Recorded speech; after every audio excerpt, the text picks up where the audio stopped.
Good morning, everybody. Welcome to this joint meeting between the House Education Committee and the House Ways and Means Committee. This what we could call a member listening tour, where we don't have to go anywhere, but everybody comes to us. And it's really an opportunity for us to hear from our colleagues who have also been doing a lot of deep thinking on the issue of education finance, education in general. And we wanted to offer all of them an opportunity to come and speak to our two committees.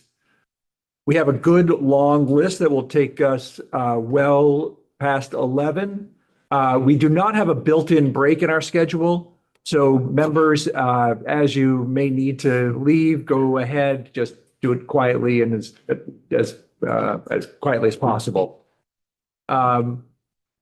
Everybody has a 6-minute time. We will sort of offer gentle reminders as you get close. But I think with that, we'll just get rolling. Everybody feeling ready here around the table? Is someone taking like notes or minutes about what people are saying? There's no official note taker, but there's lots of pads of paper here if anybody needs them. Okay. And if you want to be the official note taker, please feel free. I can do that. I mean, I can look for trends. Yeah, thank you. All right, let's get rolling so we don't already get behind schedule. Representative Laura Cilia. You're first, right up there. Thank you.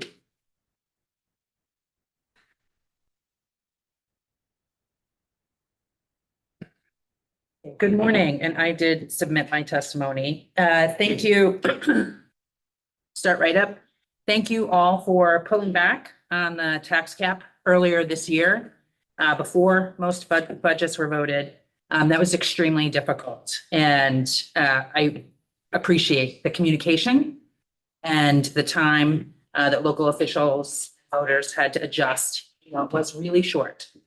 I do not believe we have time or political cover to change the education fund mechanism again this year.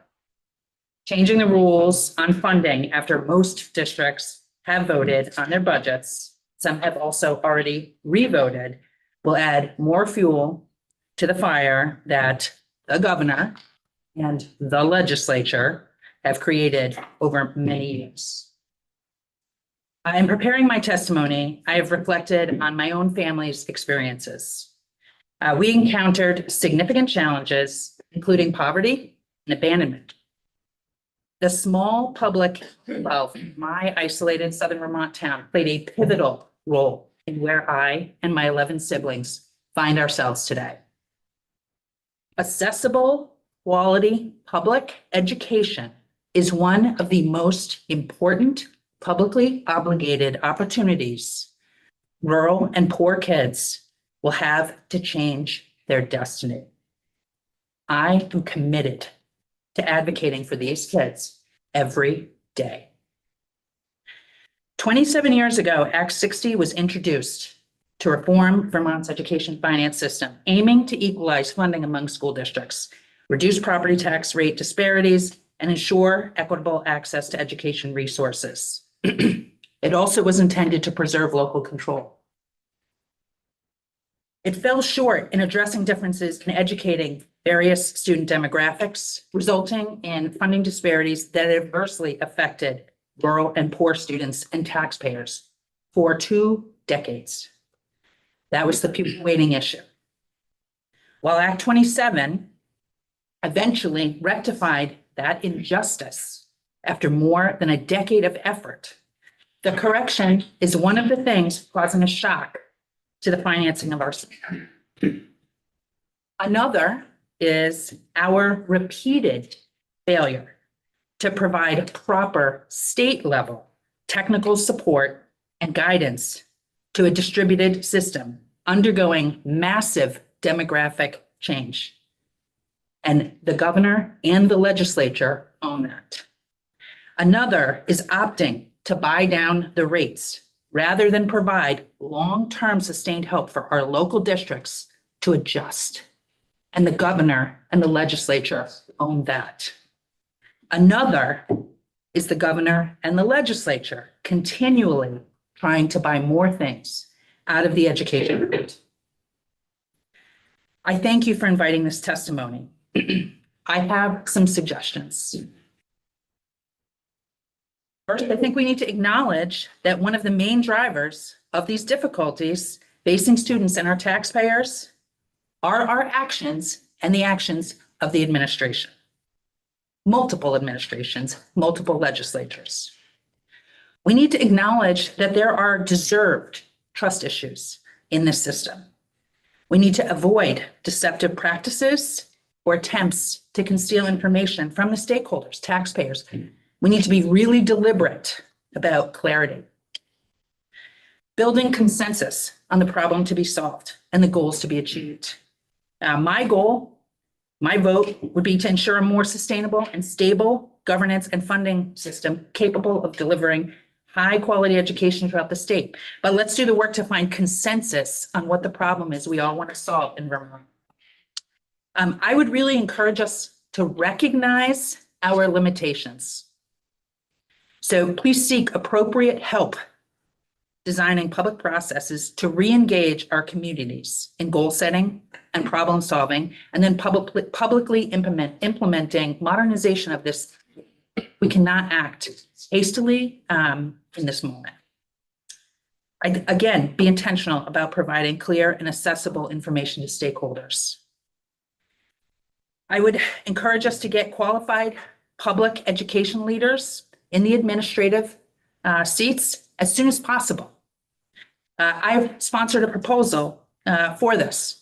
I've sponsored several proposals which are in your various committees. This one is H851. This is an act relating to creating a Department and Commissioner of Education and amending the duties and composition of the State Board of Education. I think that's imperative. We need to depoliticize this system. Do whatever we can to depoliticize this system. We need to draw bright lines around the education fund and differentiate between local decision-making and state-directed spending. This will help us to be more accountable. Let's do our job of providing oversight. Same rules for the same dollars. I propose multiple examples to your committees, H113 in Ways and Means, H258 in House Education. Let's stop making the problem worse in the interim. We are really fragile right now. I proposed a suggestion on this to House Education this year, H634 related to school closures. It's going to take us time to right the ship. And we are really vulnerable in the rural and parts of the state, our education systems. And finally, we need to stop buying down the. I think we hopefully all know this. This is exacerbating the problem and also delaying really needed conversations. I think there are no easy answers. And I encourage you not to seek easy answers. And I thank you for having this. Thank you. Thank you for being very well timed. Like to the second. Representative Dickinson.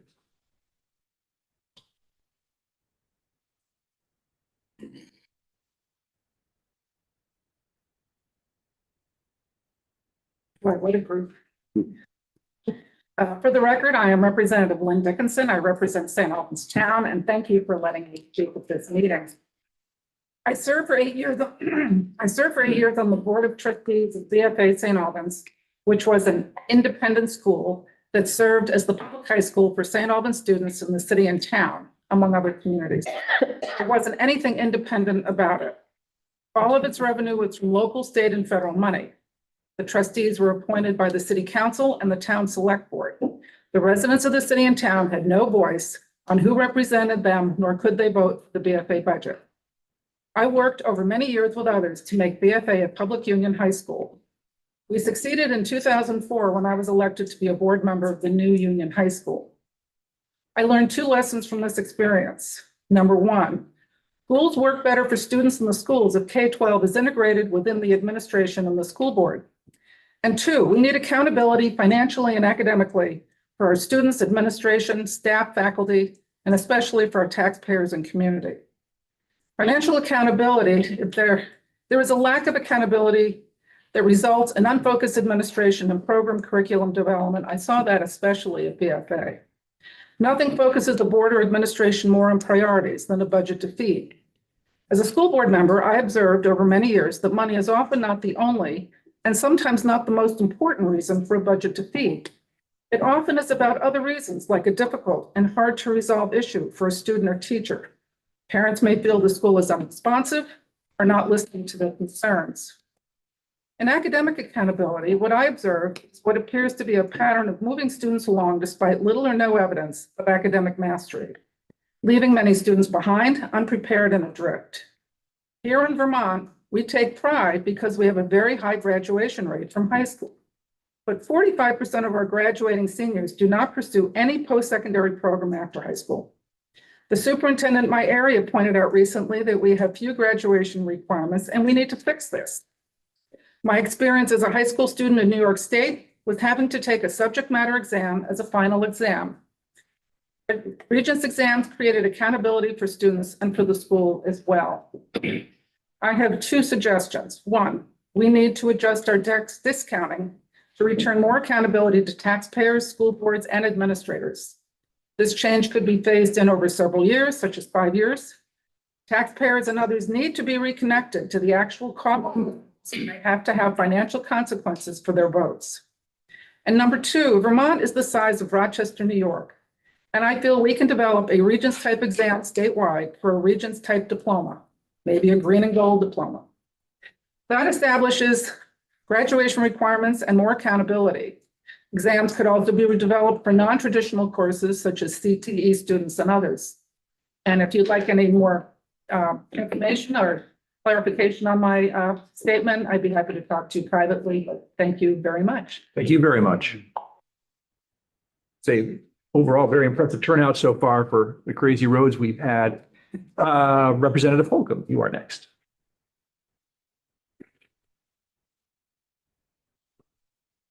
I just suggest notes be posted on your website, testimonies be posted. Yeah, if you have written I think a lot of people have submitted their written Okay. testimony and it's already posted, but if Great. you have it and have not sent it in, that would be great. Okay, thank you. Let's rewrote this morning, which is fine. And Representative Anthony, there is space at the table if you would like to pull your.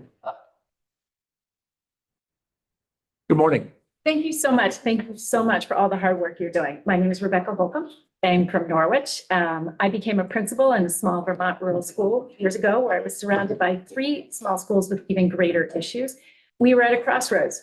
People sound familiar: failing infrastructure, persistent high turnover of teachers, high poverty in some of our towns, uneven results, inequity across the districts, unsafe and inaccessible buildings, neighboring high schools that were saying they might not be able to accept or enroll our tuition students. We turned education around. We brought our communities together, and we started by talking about what we wanted all our students to know and be able to do and how we would know that they were able to do those things. This will sound familiar. We had shared goals. The goals are what drove the process and the reform. We measured the process and we used it to identify whether we were on track. We had to float a bond to put our children into fewer buildings, and putting our children into fewer buildings saved us the money we needed to do to make the educational improvements. What was different then? We had strong state leadership for education and for schools. We had coherent policy, not policy that worked at cross purposes. We had higher expectations and high trust. We had construction aid, and we didn't think parents, especially of vulnerable children, should have to fight to get access to a good school for their child. We didn't just see the education fund as the go-to purse to fund anyone and everyone's bright new idea. This was also in the wake of Act 60, and some of our districts had new tax capacity to support those changes. But it is not about money. You've heard that. It is about how you choose to spend your money. And what the state did at that time is supported us with the Vermont Institute of Math and Science. And on site, we had state-supported graduate level courses at our school sites to support payments and literacy instruction. We also, I tell this because right now our school personnel are working so hard under deteriorating conditions to be the change that our kids need. But this sense of that we are going to do this together for all of our children, this is what we're losing right now. We've lost the focus on making our schools better, and instead we're focused on just how adding new, but usually poorly supported programs and choices at every turn will make the difference. But this deterioration is starting to really show. Every system, including our own education system, is designed to get the results it delivers, and that is true of education in Vermont. If we don't like the rising and unaffordable property taxes and diminished performance, we have to change our strategy, not just pour more money in. I did write 3 pages of suggestions. I threw them out because I am here today to implore you to start with the education system. Focus on figuring out what the purpose of strong and fair public education is in the 21st century.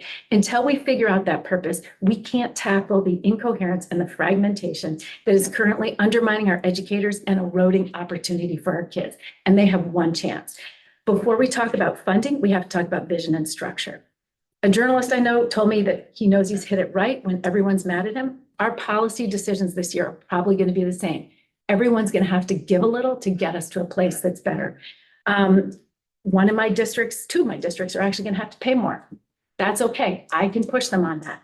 One of them is going to have to accept some limits on tuitioning because people in those other districts, they're not going to pay to send other people's kids to prep schools in other countries where they don't serve kids with disabilities, and they are not going to pay to fund religious education in violation of their own Vermont constitutional rights. You know what the others are, but here are some of my high-level suggestions. We have to start with sustainable scale, particularly at the middle and high school level. Some of our schools cannot provide students the support and the breadth of opportunity they deserve. They have one chance no matter where they live. For towns that operate, this is going to mean targeted consolidation. That is a hard conversation, and we have to support them through it.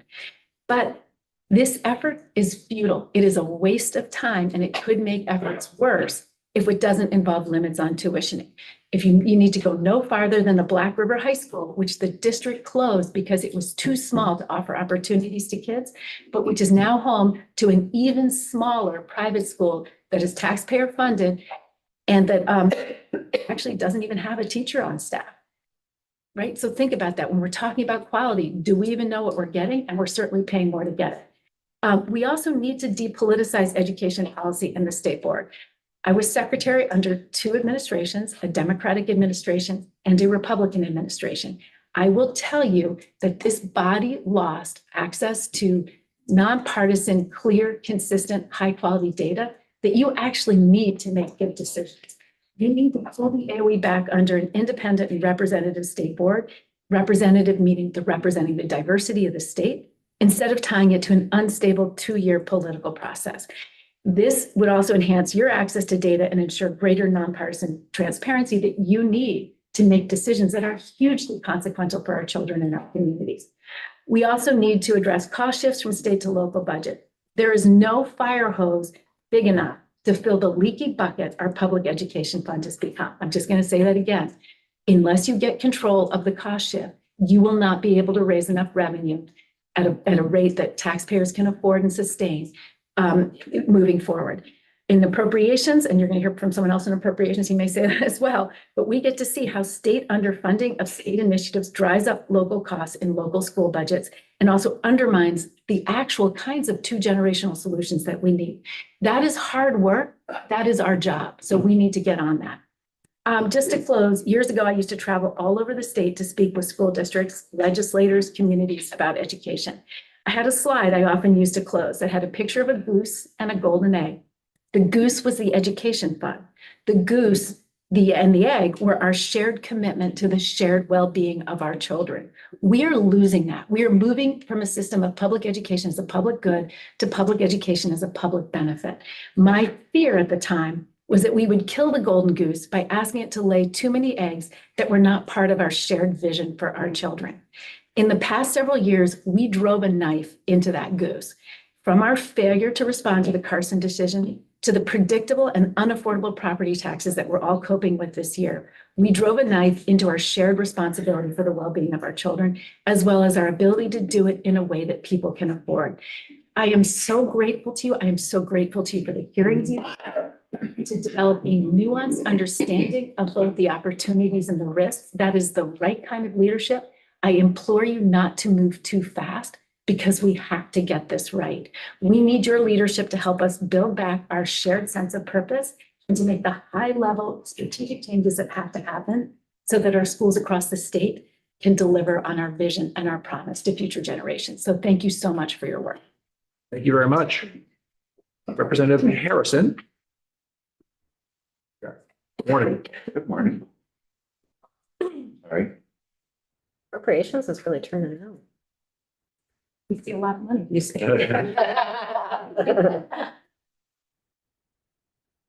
intimidating. Good morning. Morning. For the record, my name is Representative Jim Harrison from the community of Chittenden. I have some rambling thoughts, so please bear with me. I don't have the answers. If there were easy answers, I'm sure we would have found them and implemented them. I don't have them. I can't even make my picks in March Madness correctly. But like many of you, I have heard plenty about the projection for hikes in this year's property taxes. I recognize we need to balance any solutions with court decisions on equal opportunity as directed at past court cases. CLA changes can greatly outpace a person's ability to pay, even when the budget doesn't increase much. Last year, I heard from a number of Killington residents because their taxes went up 18%.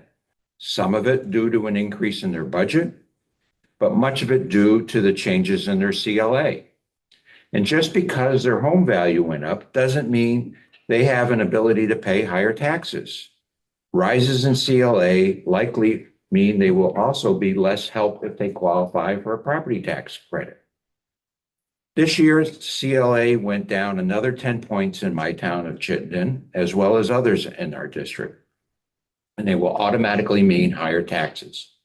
Killington will be looking at an effective tax rate of $3.19 for education this year. That is 29% increase on top of last year's 18%. When we vote on school budgets, it needs to be clear on what the proposed budget does to our tax rate. It has to be more transparent. It can't be vote to approve 6 million, 10 million, whatever the number is. We don't even have a comparison with last year. We need to know the effect on taxes when we vote. Our school budget in Chittenden and Mendon for Barstow was voted down on town meeting. It's going to be revoted later this month. It was reduced by a whole $29,000. Perhaps we should vote on school budgets in November for better participation. In a normal year, having 25, 28% to vote on them in March is not helping us with buy-in on the result. We need to incent or mandate more consolidation.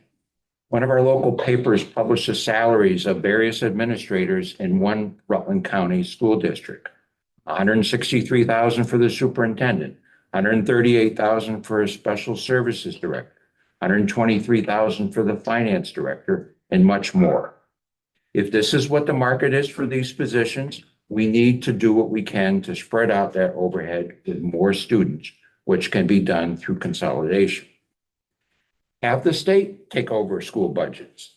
As long as the legislature is going to be charged with setting statewide tax rates without any control on the budgets approved, is not helpful and does not lead to good results.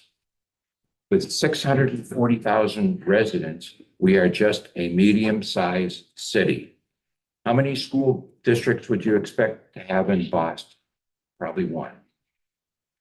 Give each district the same amount per student as a base, and everything above them is on them, everything above that.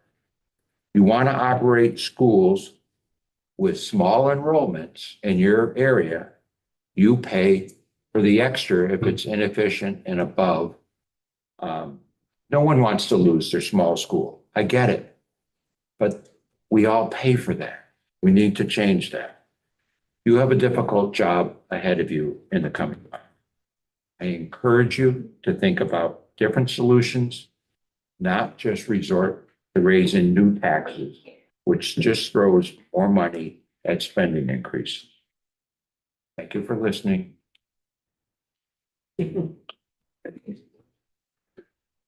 Representative Carpenter.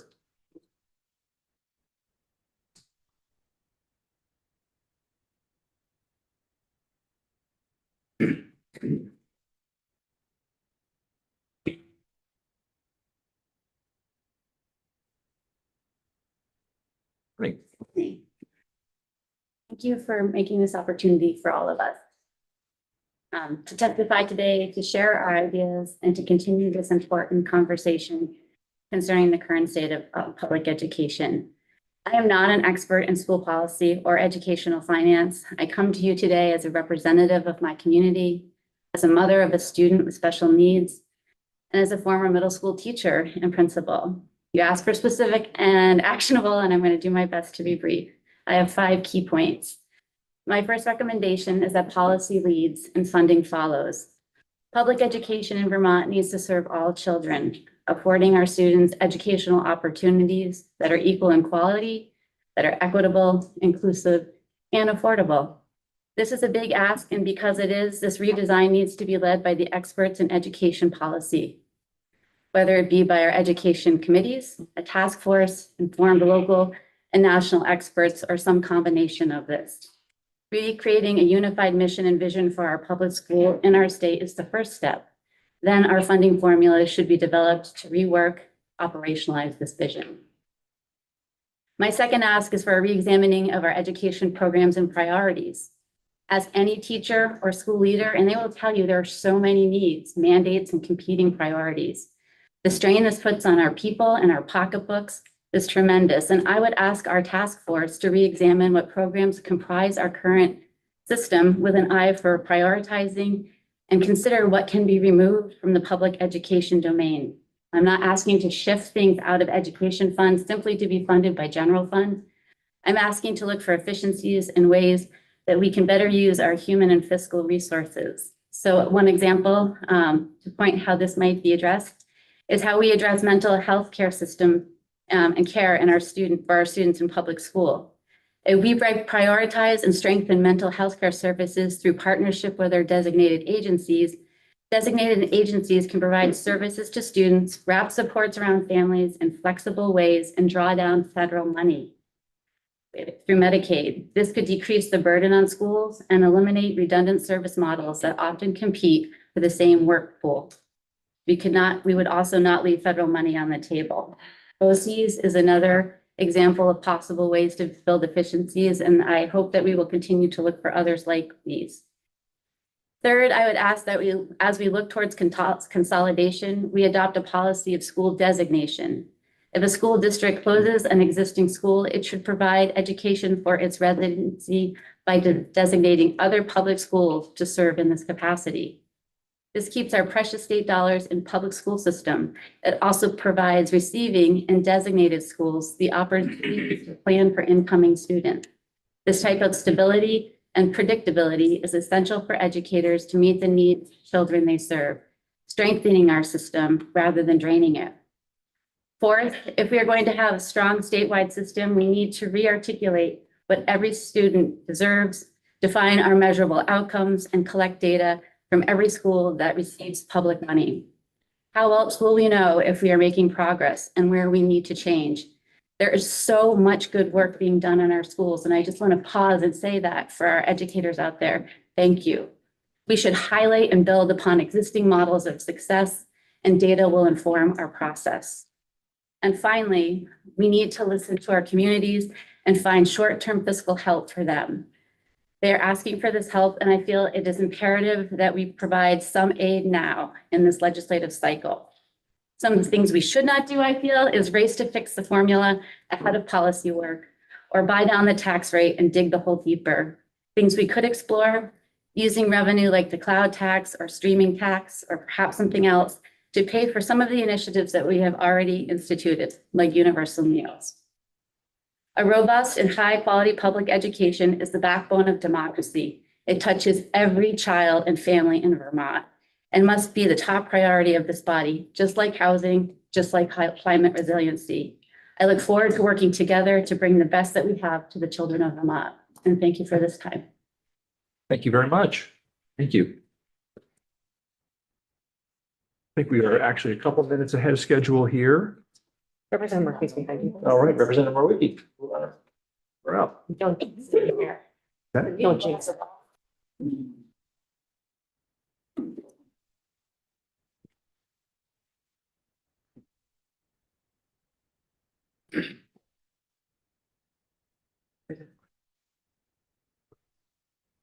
Good morning. Morning. Mike Borwicki, State Representative from the Wyndham 4 District. Putney and Gunderston. I want to thank you all for doing this. I think it's indicative of how deep you're willing to dig to get input and help us move forward on this. So thank you so much. I am sharing some notes from constituents that I reached out to who are active in educating our children and on school boards, along with some of my own thoughts. So first, I want to state that I support the priority of educating our kids to the best of our ability. I recognize that the children of today will be taking our blood pressure tomorrow, and we certainly want them to be able to do it to the best of their ability, and we want to expand even what they do beyond that. The first suggestion I've gotten from a constituent was about non-homestead tax rates. There are property types lumped into this, but second homeowners and short-term rental properties are contributing to a crisis that we're now spending tax dollars to fix. These types of properties are responsible for the challenges, and they should bear more of the burden. Another suggestion is a longer CLA look back. The current real estate market swings might be a bit improved by a longer look back on the CLAs, especially in small towns where a handful of properties can really skew the numbers. The tax rate increase is due to statewide spending increases, not market changes, but is a thought to make rates a bit more predictable. It might be helpful to identify new channels to subsidize the social service components of our current educational system. Schools are acting as social service agencies, which I think they should, and I'll say a little bit more about that. However, the Ed Fund is covering this as it never was before, and we are diverting funds to handle this. This is a consensus from our district, including myself, that it would be helpful for a look back to whether we're getting what we thought we would from Act 46. Is there research that provides outcome and indicators saying we delivered what was promised? I will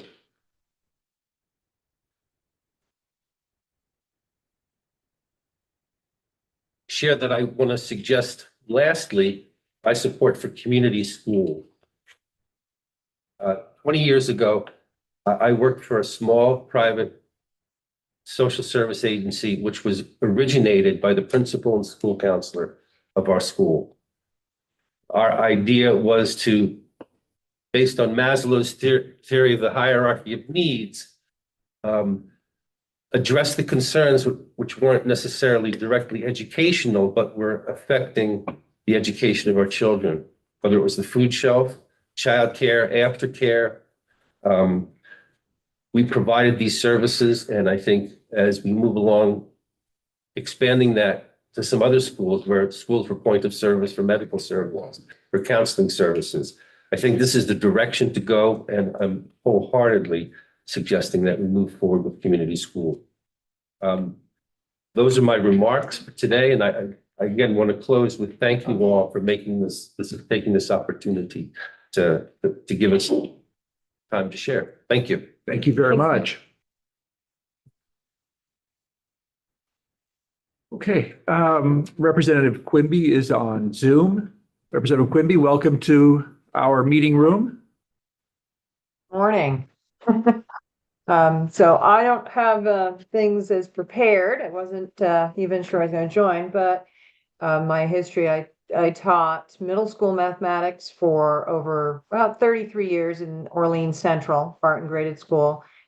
And I was very fortunate that the community was very supportive of our budgets and our needs. Consolidation is always a tricky issue. I went to a small school, high school, that ended up closing a few years ago. But when we combined from several districts into one, it didn't end up being a cost saving. And when we had serious discussions last year about consolidating because we cannot staff the buildings. We just can't get the staff to cover our 6 elementary schools. I thought, well, there's 3 principals that we will eliminate, so we'll save some money, but we were told they would actually have to hire additional administration if we close schools. But I think, it's a hard conversation. They're having very serious conversations again this year because of staffing shortages. And I've seen over the years that education tends to be very reactive, as some other people talked about today. There's a shiny new penny, let's jump on it. So the math program or the reading program or whatever that we spent thousands of dollars on a couple years ago is going in the dumpster and we're getting a new one. We're not going to sit at individual desks. We're going to get tables. So we get all new furniture. Well, then COVID's, we need to go back to desks. Put up a wall, take down a wall. Small things, but it becomes cumulative. So I didn't have a lot of other thoughts to share on short notice, but certainly willing to talk with the education committee anytime you have questions that maybe I can give some input on. Thank you. Thank you. Thank you very much. Representative Brimstead. We are ahead of schedule, but the folks who are on deck are going to maybe build in some time for a break. Between you and a break. No. Still have a A little few more time. people after you. Okay. No break. For the record, I'm Jessica Brimstead, representative in the Champlain Valley School District. So first, I appreciate your holding this important hearing, giving us an opportunity to talk with you about what we're hearing. I've received emails, phone calls, you name it, from Shelburne and St. George residents. And we're really one of the more urban districts, I think, since that we've heard from this morning. And so it also gave me an opportunity to put together my own thoughts and recommendations for change. I am one of the I already said this, but I'm one of the representatives from the Champlain Valley School District. We just cut $5 million from our budget a couple of weeks ago. Most everyone feels and seems worried and confused. We care deeply about educating our children and supporting our incredible teachers, paraeducators, and staff. So many wonderful people who have helped many of our children. Very hard work every day. I cut some out so I can stick with the time. So a few thoughts and even a few recommendations. Vermont, here goes. Vermont has too many small schools and small school districts. Why not one school district? The state could even take over. This drives a lot of direct education delivery and administrative spending that we just can't afford. This structural issue also impacts spending on salaries and health benefits as the effort to manage these costs are fragmented across the large number of school boards we have. So much so that our education system in Vermont is dominated by small schools. History shows scale saves money, autonomy costs money. The structure of our education system in Vermont seems somewhat inefficient and expensive, and we need to figure out how to address this first before we spend more state dollars. We are burdening our we are burdening our education budget with a myriad of social services that should be funded out of the Agency of Human Services, not out of our education spending. While these services may be needed, definitely needed, in my committee, I can assure you of that, and the schools might be the most efficient and effective delivery mechanism, the costs should be removed from education spending and funded out of AHS. Universal meals is another example of a state mandate that should not be funded out of education spending. How about a sugar tax to fund healthy meals in our schools? This doesn't solve the overall state budget problem, but brings better clarity to what we are spending on education versus social services. If we do this right, there's a good chance we could match some of those funds with federal funds. The combination of the income sensitivity provisions of our property tax system and the subsidies for small schools is distorting decision-making around school funding. Too many taxpayers and too many small towns are insulated from the costs of paying for the current system, and these distortions need to be addressed. Beyond the small town local control ethos in Vermont, these policies are seriously hindering further consolidation and optimization of our schools and school administration. Fourth, We need to create a panel of smart, experienced individuals from a variety of different sectors in our economy, plus look to academic folks who are tax experts and education experts to help guide and recommend possible changes to our current education system. I would add that the work that I did this summer on government accountability, we used NCSL to help us look broadly at what other states are doing that have similar demographics as ours, that are rural places. Places can really show us some incredible positives and negatives. We need to reevaluate what we are trying to achieve, have a vision for what success looks like, and put in place accountability metrics that can help us measure success uniformly across all Vermont schools. It's shocking to me as I've looked closer that we don't have that. We can't equally judge how our schools are doing. We all know this isn't easy work or it would already be fixed. I know that as a legislator that's been here for 4 terms, we have amazing legislators and we would be fixing this if it was easy. So I can't say that enough.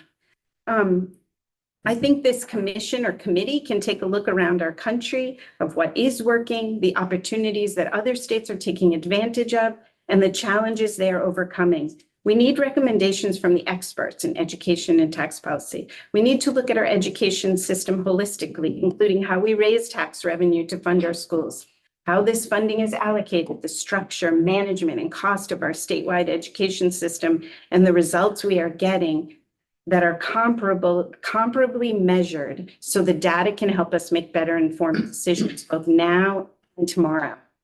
Transparency is necessary so that every Vermonter, this would be my 5th, transparency is necessary so that every Vermonter can know and understand how we are funding our schools and why it is important to do so. This would create buy-in from everyone wherever they live.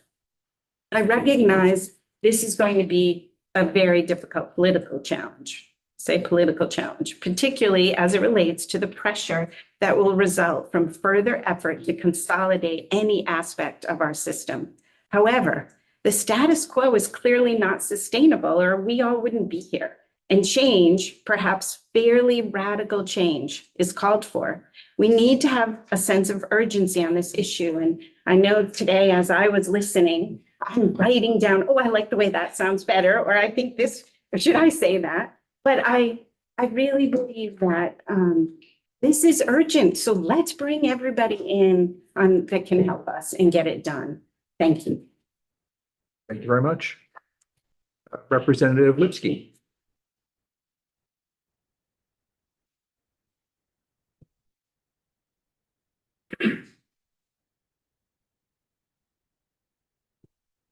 Morning. Morning. For the record, I'm Representative Jed Lipsky. I represent Lamoille 1 District, Stowe. I'd like to first of all thank the chairs Conlon and Kornheiser and their committees for inviting us and me as well to this joint committee meeting to share at your hearing some ideas for tackling some of the complex issues that we face. It's been a privilege to serve in my 2nd year in the House, bringing my experience and expertise as a small business owner, former school board member, logger, and longtime Vermonter to these conversations. Vermont's an incredible place to raise children, and our schools are filled with amazing educators and students. I'm here today as I worry we are losing the trust of our communities and taxpayers. On town meeting day, over a third of the school budgets were defeated. This represents the largest number in recent history and demands our urgent attention.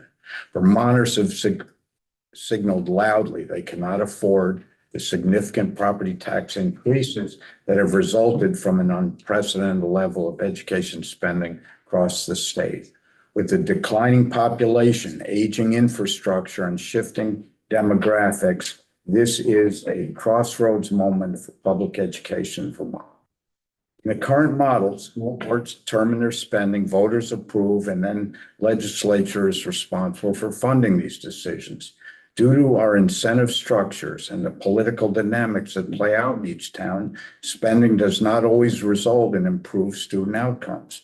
Quite often, districts that should be investing more decide to use taxing capacity to reduce tax rates. Districts that should be spending less decide to use taxing capacity to increase spending even more. Until this year, many voters have not truly understood how closely we are tied together with our local spending decisions. For the Brigham decision, we have a constitutional requirement to provide equitable education to every Vermont student. The current funding formula is not meeting that requirement, and until we have a new formula in place, a quality education for all Vermont students will not be possible. This will take time and should be a top priority for our next legislative session. In the meantime, we must contain costs and prevent this situation from occurring again next year. In conversations with school leaders, community members, and other legislators, I asked the committee to consider two of the following thoughts. First, please reinstate the excess spending threshold. This was a tool that has been used successfully in the past to hold districts to reasonable increases in spending. In a shared system, we must ensure there's enough for everyone without overtaxing our residents. Secondly, please reinstate ballot language that is transparent to voters. We must rebuild trust by providing voters with the actual spending increases per pupil. With new terminology such as long-term weighted average daily membership, voters believe the system is designed to intentionally confuse or make it appear that spending is less than it is. Our communities will make responsible decisions if they have the right information. Voters need to understand what the increase is year over year spending. As mentioned, these are only short-term steps until a more thorough and comprehensive plan can be put in place to redesign the funding formula. Again, appreciate all of your commitment and time. I did send this testimony to Sorsha, who is one of your committee assistants, and maybe it'd be possible that could be shared with the education committee as well. Thank you very much. Thank you very much. Thank you. Do a quick jump around here for those of you who are following the list, just because we're ahead of schedule. So now we've got folks who are ready and others who are on their way. So we're going to go to Representative Dolan, who is joining us on Zoom. Good morning. Thank you for Morning. this opportunity to present to you today. I am Representative Carrie Dolan from Washington 2 District, and these comments are from me and my district mate, Representative Dara Torrey.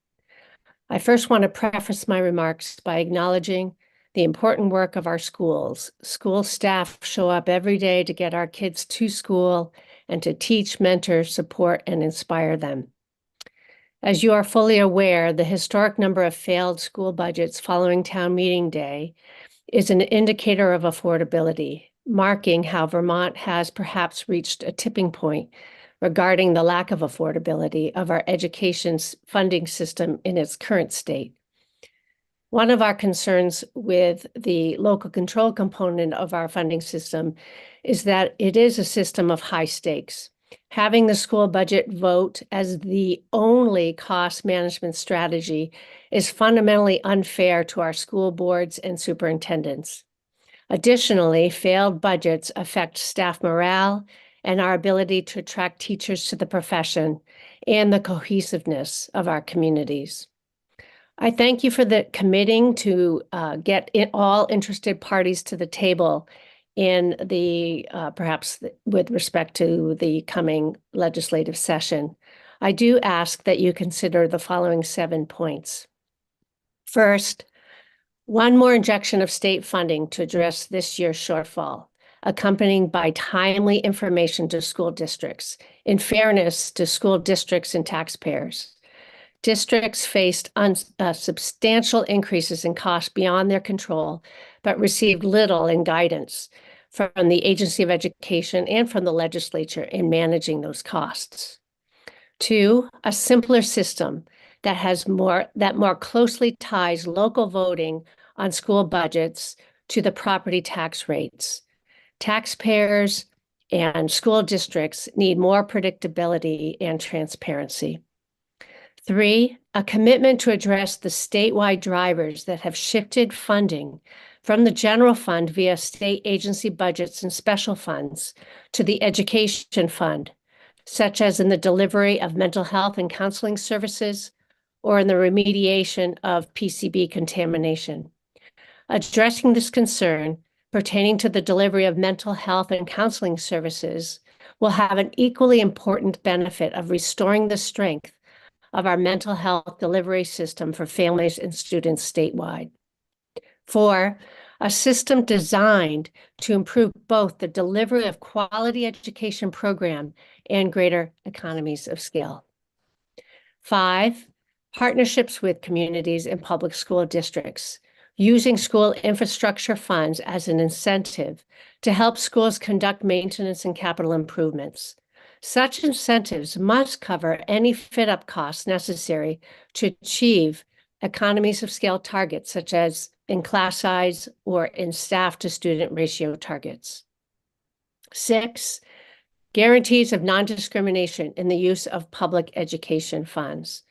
And finally, my 7th consideration, a formal replacement of a portion of the property tax with other state revenues, such as the income tax revenues. This action will provide greater clarity in how the system considers income sensitivity, eases up on property taxes, and restores more of the property tax for municipal use. Thank you for your time and opportunity here. Great. Thank you very much. We will now go to Representative Graning.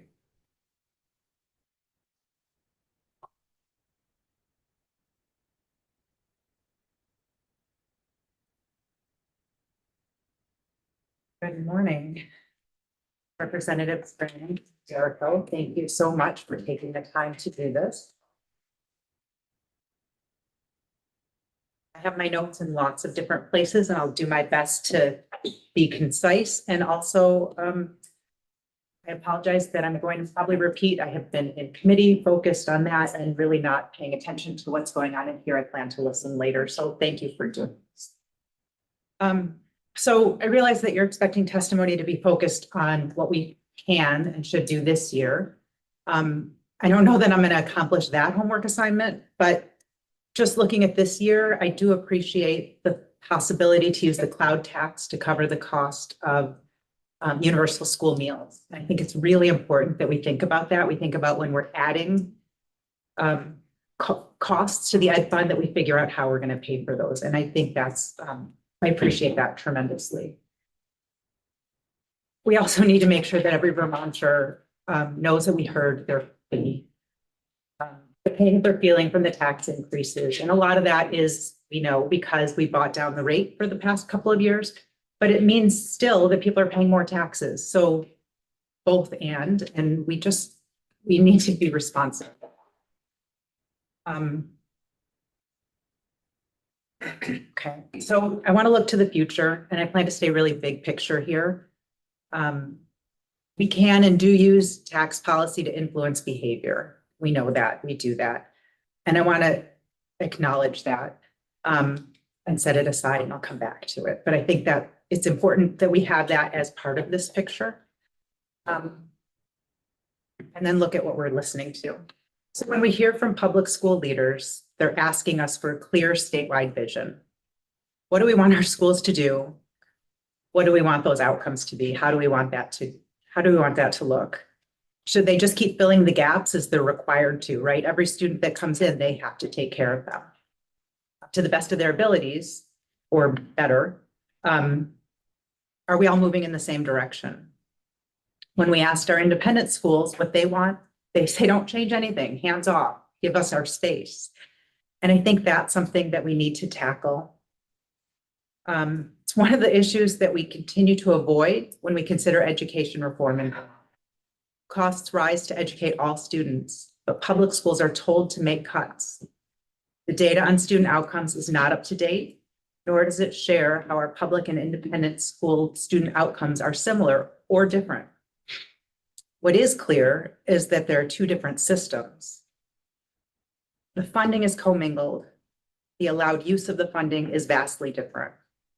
It was a small issue when we had 4 academies in many public schools, but we continue to increase the amount of funding going to independent schools since 2020. And we haven't adjusted any controls on how those funds can be used, or are we tracking if our students are better served in this system? When we make changes, we have to start here with the fact that we have 2 very different systems that have very different implementation requirements and inadequate data to understand how we're impacting students. So I'm going to go back to the fact that we need a statewide vision with clear outcomes for schools, for students. We need to take our dual system education, where we fund public and independent schools with the same tax dollars, and figure out how we do that with best practices. How do we get students ready in the 21st century when we have a system that dates back to the 19th century? And we really have to change the way we look at that. What do we want? How do we want to do that? And then use our tax policy where we can influence behavior to focus on that system and how we're going to make sure that we achieve those goals. I really want to make sure that we're not acting for the sake of taking action this year and that we're not doing any additional harm, because schools have been tugged and pulled, as you all have heard, in so many different directions this year, and they can't keep just responding. They have to have clear goals and outcomes and be able to look to the future and figure out how they can best educate students.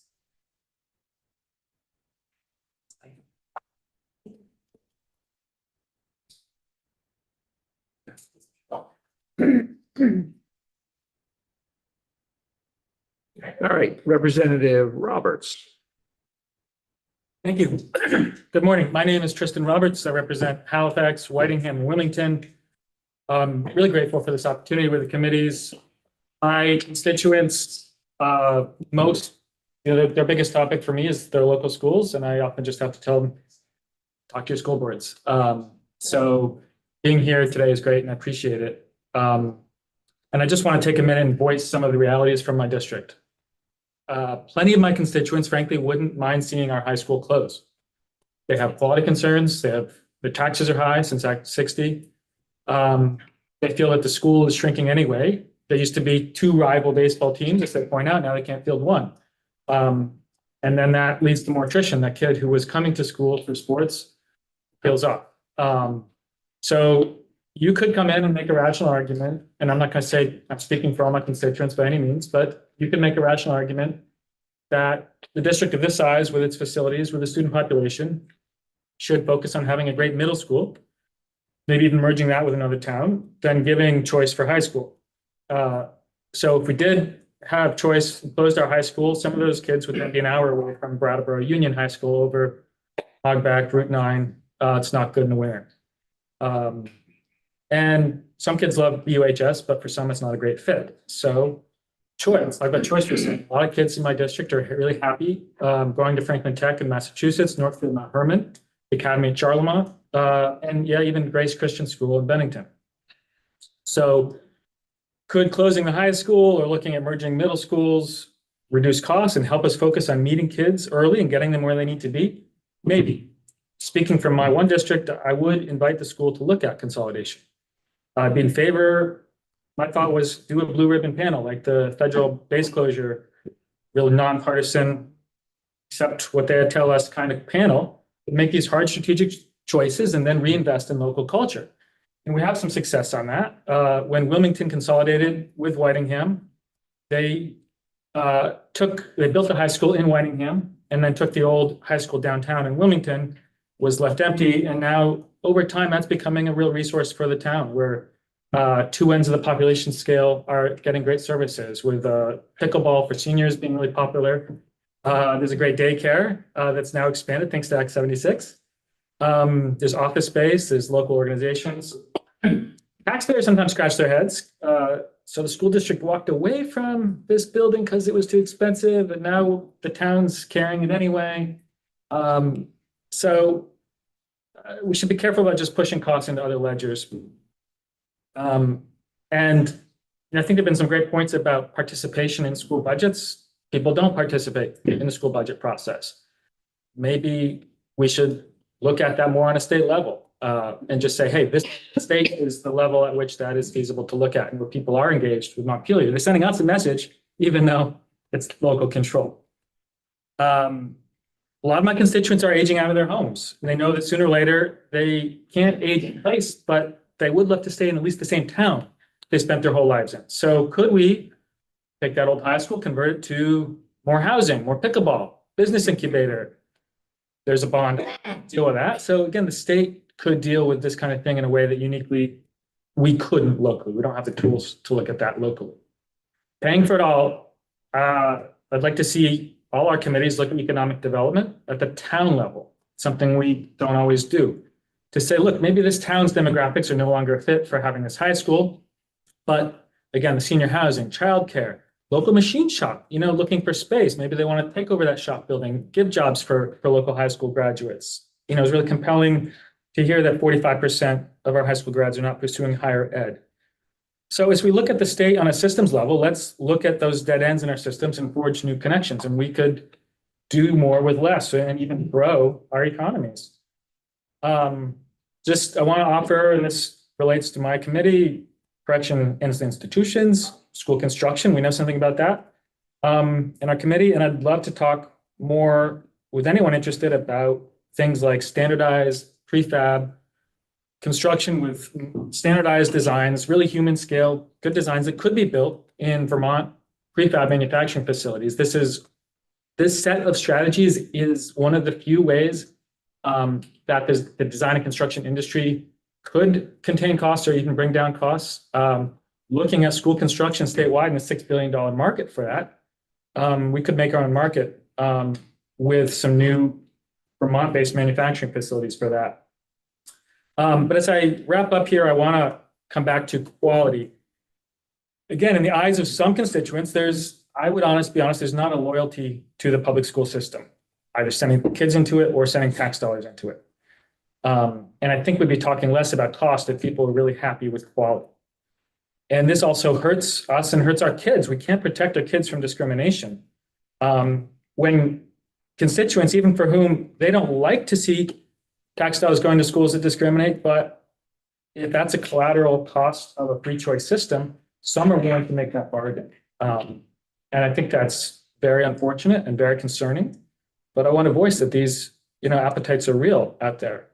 And it reflects that we're in danger of giving up on our Constitution and giving up on our values. And again, I'm trying to report the zeitgeist of the district. I want to be clear. I have myself and many of my constituents are strong supporters of the public school system. One of my constituents is former Representative David Larson, the former chair of education, and many other roles. And he encouraged me to support 483 in the strongest possible form. So I want to thank the committee for their hard work on that bill.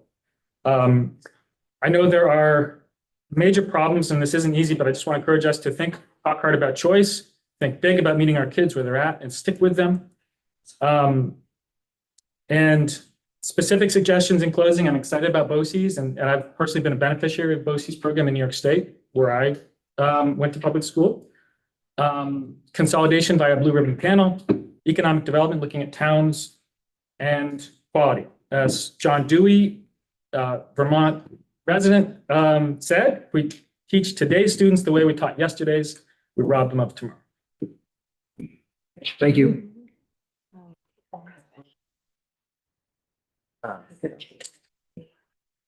Folks, maybe we'll take a very quick 8-minute break while we await the arrival of some more of our speakers.